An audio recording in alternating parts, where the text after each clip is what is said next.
Welcome to Shorty SuperCoach. What's going on, guys? As you can see, we're doubling down on the videos. This is two in one night. I don't think this will come out tonight because I can't really be bothered editing it this late. But look, just wanted to touch on the new positions. It's pretty relevant. I forgot it was happening. Well, I didn't forget it was happening. I was doing my press conference, as you can see. And then I was like, hang on a sec. Cherry's got a little R next to his name already. Beautiful. I noticed this after I did the press conference, so I thought I should probably do a video about this because it's pretty damn relevant. As you can see, I'm also hosting a subscriber kick, goal kicking. We'll do whatever we want, really. But I'm going to do that on Anzac Day, so in like 6 days' time. I'm thinking I'll do it at Deakin, just in Warm Ponds, footy oval there. I'm based in Geelong, at like 10:30. So I'll release something hard and fast on that. And also thinking I'll go live tonight. Again, just got to arrange a couple of bits and pieces. And then I can let you guys know that one and we can talk everything SuperCoach. And while I'm at it, before we get into the SuperCoach, and I'm not going to give you too much advice today. It's just a general, positions are out. Isn't that interesting? Here's a few bits and pieces that might be relevant off the back of that. But you guys know I like to get your opinions on things other than SuperCoach. Now, I'm very interested. We had the chat the other day about, soggy cereal. Do you use a big spoon or a little spoon? The real big topics that we cover in life. And a couple others came up throughout the week, and people like talking about this stuff. It's interesting stuff. Now, the first one is tomato sauce. Now, it's an oldie but a goodie. Are you rocking that bad boy in the fridge or the pantry? And I'm not strong on this. When I grew up, it was in the fridge. I'm just as easy with it, fridge or pantry. But more to the point is, what do you put your tomato sauce on? Because that's what I really found interesting. I posed this with a group of people, and then I was like, yeah, whatever, don't really care. But the sort of freaks out there that put their tomato sauce on all sorts of crazy stuff. It blew my mind away. So, no judgment. This is a safe place. But if you're a freak and you put your tomato sauce on some weird ass stuff, let me know. But this one I am passionate about. So it's a nice summer day. You go down to the beach. You say, oh, look, I could go an ice cream. Cool. You go to the ice cream store. You get your cookies and cream, you get your little cookie dough, whatever. And they say, would you like that in a cup or a waffle cone? For me, it's waffle cone every fucking day of the week. It's a no-brainer. I can control the dripping, and I get a tasty little waffle cone. Beautiful. But what I'm noticing is people getting cups with their crappy little wooden spoon.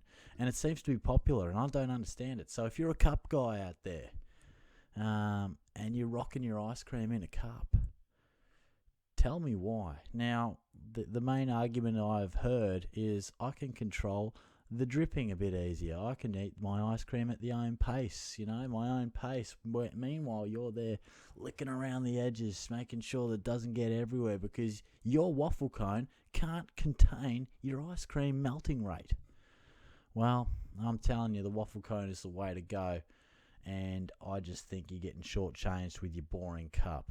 So there's a bit of a rant. Let me know your thoughts. But I like to give you a bit of different stuff. We can't be talking hardcore SuperCoach every day of the week. So waffle cone, cup, let me know. Tomato sauce, etc. New SuperCoach positions. Boom. It's important. It's relevant. First things first.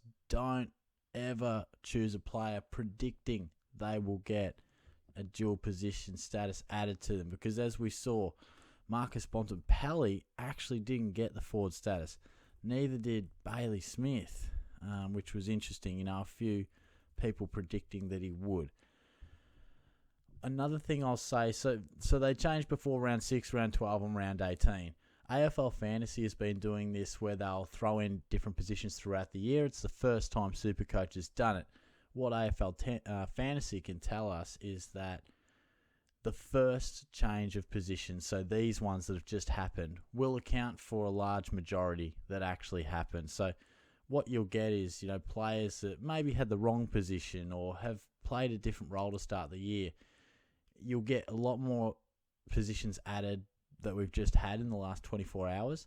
The ones that we get changed in before round 12, before round 18, they won't be as great. So basically the majority of our positions will settle. Now, I haven't checked all of them, but I'm guessing Pendles will have, defensive status. I'm thinking Andy McGrath might as well. He didn't, so there you go. I actually thought he probably would. But just looking at my team, it really helps. The main point is to be a more accurate representation of what's actually going on. But it definitely helps with the flexibility, because I couldn't do this. You guys would well know. I could not do this the other day. So, we can just chuck Will Brodie, and then instead of, oh, Jesus Christ, I was on a roll. No, I don't want to trade Will Brodie, far out. Previously I was a little bit, I guess I had Josh Ward on, so I was a little bit light on in that midfield, but then I can change that, and instead of having Nick Martin on the bench, who I'm really confident in scoring, I can access him, on field as a scorer, where before I sort of had my hands tied. Obviously, O'Driscoll went really well, but even still, it just allows me to play with a little bit of freedom. I thought Butters did. I thought Heaney might as well, but then when I thought about it, he's probably a guy that maybe on next one might, because he probably hasn't played as much mid without Papley and Franklin at times. As you can see, Cherry, really relevant, because that allows me to go Cherry down to Bruce. So you can do things like that. Obviously, it's horses for courses within your own side. Another one that was important, I felt, was Lipinski. Does he become a player that we need to keep as a lock in the forward line now? And I will say, you don't get too many defender mid changes. I don't know why. I guess it depends, but what you do see more of is midfielders getting forward eligibility. So Libba, there's one. So Libba would be a really interesting example if he's played a lot forward this first 5 weeks. Beveridge goes, that's not actually working. It's round 9. We need to find something different. Let's play Libba in the more traditional inside mid role for the rest of the year. All of a sudden, he becomes a keeper. So just keeping your eye and your thoughts about that.